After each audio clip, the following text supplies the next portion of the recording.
Nous sommes le vendredi 27 janvier et c'est notre dernière matinée à Chiang Mai dans cet hôtel beaucoup trop bruyant. Alors la petite blague du jour, c'est que je me suis tellement fait piquer au visage que j'ai fait une réaction allergique. Ça m'arrive depuis toujours et j'ai un œil de Quasimodo. La clé, le porte-clés. On est perdu. On n'arrive pas à se repérer sur les plans. Il y a un nom de rue sur deux et du coup là on sait pas trop où on est. On va en direction du marché de Waroro. A priori on est dans le quartier chinois.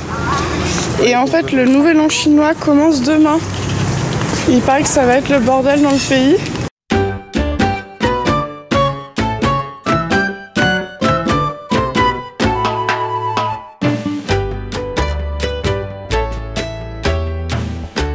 Donc en fait le marché de Waroro est très très grand, c'est plein de bâtiments, c'est plein de bordel.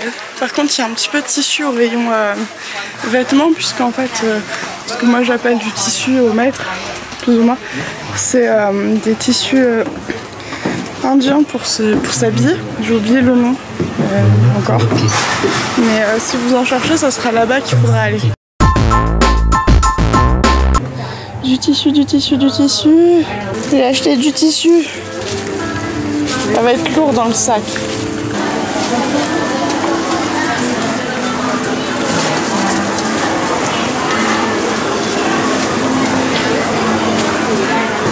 Il y a un magasin de tissu, mais j'ai plus d'argent. Je résiste. J'ai encore craqué, j'avais dit stop pour Chiang Mai. Mais bon, partout j'ai lu que c'était à Chiang Mai qu'il fallait que j'achète le tissu. Alors j'ai le droit de craquer.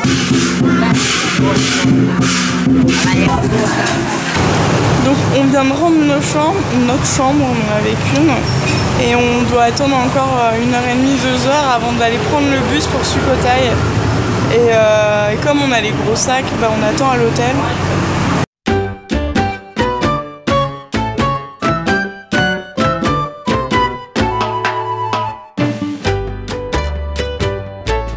On a trouvé notre bus direct, c'était facile. Au revoir Chiang Mai.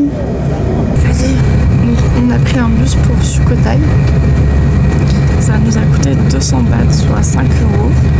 Et on a 5 heures de bus. On l'a pris en deuxième classe parce que l'horaire nous intéressait plus et qu'on s'est dit qu'on allait tester.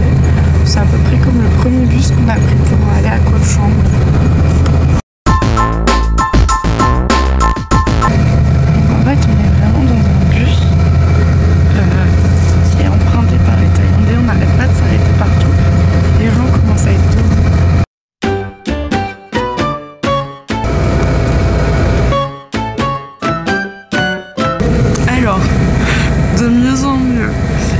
On sait pas trop où encore une fois, le bus est officiellement en retard puisqu'il est 21h et je crois avoir vu un panneau nous disant qu'on est à 80 km de Sukhothai et les routes thaïlandaises ce ne sont pas les routes françaises.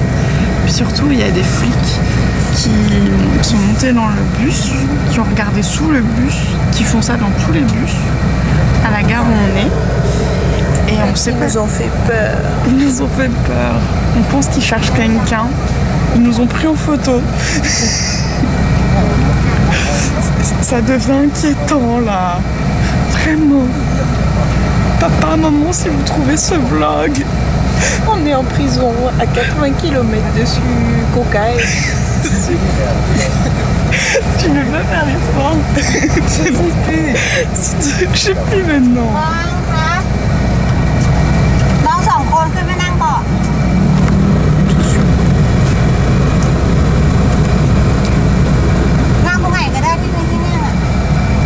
Alors on vient d'arriver, donc en fait on pensait qu'on serait beaucoup à s'arrêter là, on était les seuls et on sait pas où on est. Donc en fait on a demandé au 7-Eleven s'ils pouvaient appeler l'hôtel parce que on sait vraiment pas comment y aller. On est paumé en pleine cambrousse thaïlandaise. Didi flocon, je sais pas si je vais revenir. Donc en fait ouais, il y a une des une personne qui travaille au 7-Eleven qui a appelé notre hôtel et notre hôtel est francophone, ce qui aide. Et il nous a dit qu'en fait il nous avait pas arrêté au bon endroit, on aurait dû s'arrêter à la gare routière, mais dans le bus ils nous ont dit de descendre ici. C'est un peu le bordel.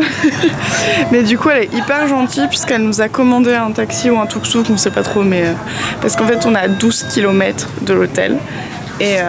Et donc là on attend et puis là il y en a un qui s'est arrêté et puis elle nous a bien dit non c'est pas lui, je vous le dirai, enfin dans son langage hein, mais ils sont vraiment adorables. Et globalement en Thaïlande ils sont tous très gentils. On dîne des espèces de crocs devant le 7-Eleven quelque part en Thaïlande. On est arrivé.